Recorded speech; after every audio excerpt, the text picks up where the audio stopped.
आपका पहला क्वेश्चन है कि देवनागरी लिपि का प्राचीनतम रूप क्या है। ए रोमन लिपि, बी खरोष्टी लिपि, सी ब्रह्म लिपि और डी सुमेरी लिपि। इसका सही आंसर है सी ब्रह्म लिपि। आपका दूसरा प्रश्न है कि आग का आविष्कार किस युग में हुआ। ए नवपाषाण युग, बी ब्राह्मण युग, सी मध्य युग और डी पुरापाषाण युग। इसका सही आंसर है डी पुरापाषाण युग।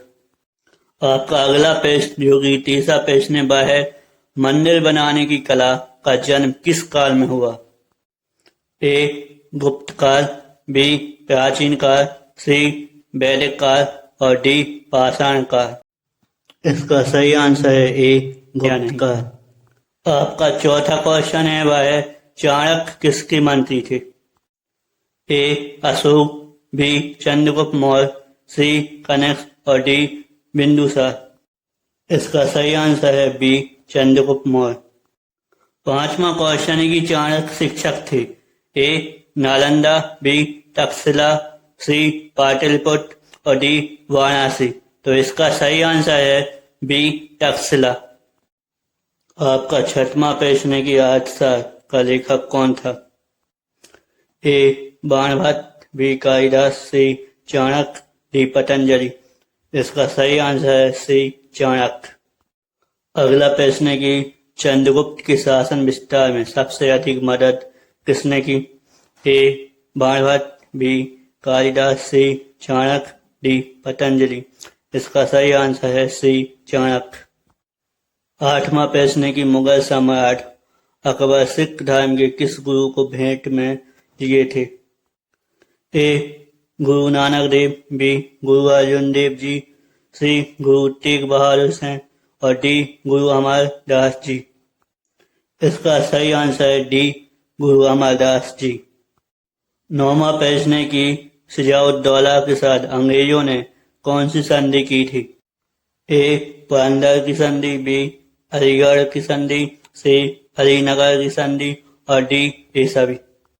तो इसका सही आंसर है ए पुरंदर की संधि। 10वां प्रश्न है कि सत्यमेव जयते का कार्यक्रम का पहला प्रसारण कब हुआ था। ए 7 जून 2010, बी 8 जून 1829, सी 6 मई 2012 और डी 26 नवंबर 1949। अगर आपको इस क्वेश्चन का आंसर पता है तो कमेंट करके जरूर बताएं। आपका 11वां क्वेश्चन है कि हल्दी घाटी का युद्ध किसके बीच हुआ था। ए अंग्रेज तथा मराठा, बी मेवाड़ तथा मौर्य, सी मेवाड़ तथा मुगल और डी उपरोक्त सभी। इसका सही आंसर है सी मेवाड़ तथा मुगल। 12वां क्वेश्चन है कि स्टैच्यू ऑफ लिबर्टी कहाँ के हावड़ में स्थित एक विशाल मूर्ति है। ए न्यूयॉर्क, बी जापान, सी भारत और डी पाकिस्तान। इसका सही आंसर है ए न्यूयॉर्क। 13वां क्वेश्चन है कि हर्षवर्धन ने कितने ग्रामों की आय शिक्षा के क्षेत्र में दी थी। ए 150 ग्राम, बी 500 ग्राम, सी 100 ग्राम और डी 200 ग्राम। इसका सही आंसर है सी 100 ग्राम। यहाँ पर जिस ग्राम का प्रयोग किया गया वह ग्राम गांव से है, ना कि तौलने वाले ग्राम, क्योंकि दो प्रकार के ग्राम होते हैं, एक तौलने वाले ग्राम और दूसरा गांव वाले ग्राम। तो यहाँ पर जिस ग्राम का प्रयोग किया गया वह है गांव वाला ग्राम। ठीक है। 14वां क्वेश्चन है कि हर्षवर्धन का राज दरबारी कवि कौन था।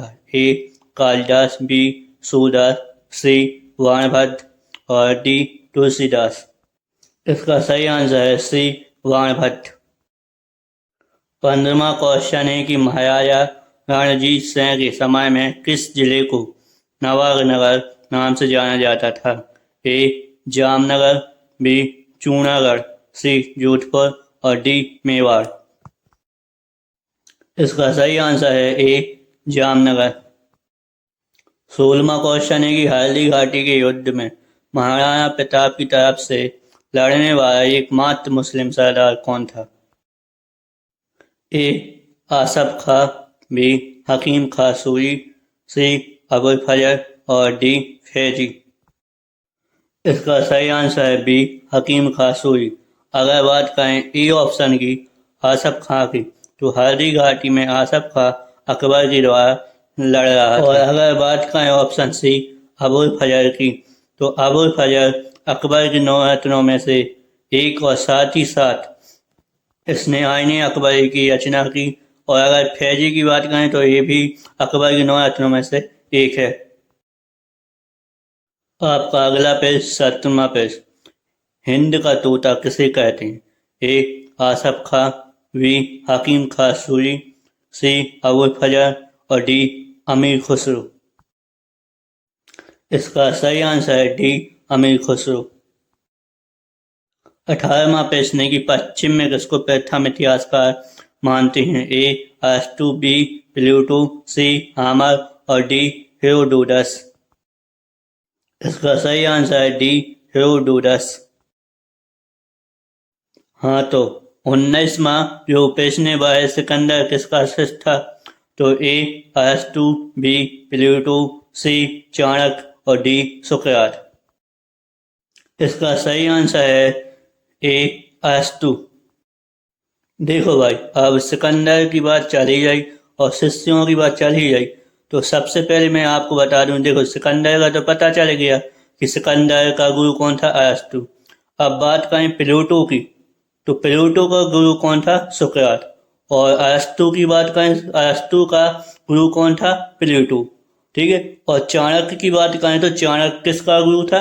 ये था चंद्रगुप्त मौर्य का। जैसा कि आपको बता दूं, चाणक्य ने अर्थशास्त्र की रचना भी की है। हाँ, तो भाई अब अगला प्रश्न है वह है 20वां प्रश्न। तो ये है चाणक्य किसके राजवैद्य थे? ए चंद्रगुप्त मौर्य, बी अशोक, सी कनिष्क और डी अश्वघोष। तो इसका सही आंसर है सी कनिष्क। अगर आपको प्रमुख शासकों की राजवैद्य के बारे में वीडियो देखना है तो आप कमेंट करके जरूर बताएं ताकि मैं उस पर वीडियो बना सकूं। 21वां क्वेश्चन है कि किस साहित्यकार, इतिहासकार और संगीतक को पोएट ऑफ इंडिया के नाम से जाना जाता है? ए अलाउद्दीन खिलजी, बी निजामुद्दीन औलिया, सी अमीर खुसरो और डी गयासुद्दीन तुगलक। इसका सही आंसर है सी अमीर खुसरो। 22वां क्वेश्चन है कि तुगलकनामा ग्रंथ का लेखक कौन था? ए अलाउद्दीन खिलजी, बी निजामुद्दीन औलिया, सी अमीर खुसरो, डी गयाउद्दीन तुगलक। इसका सही आंसर है सी अमीर खुसरो।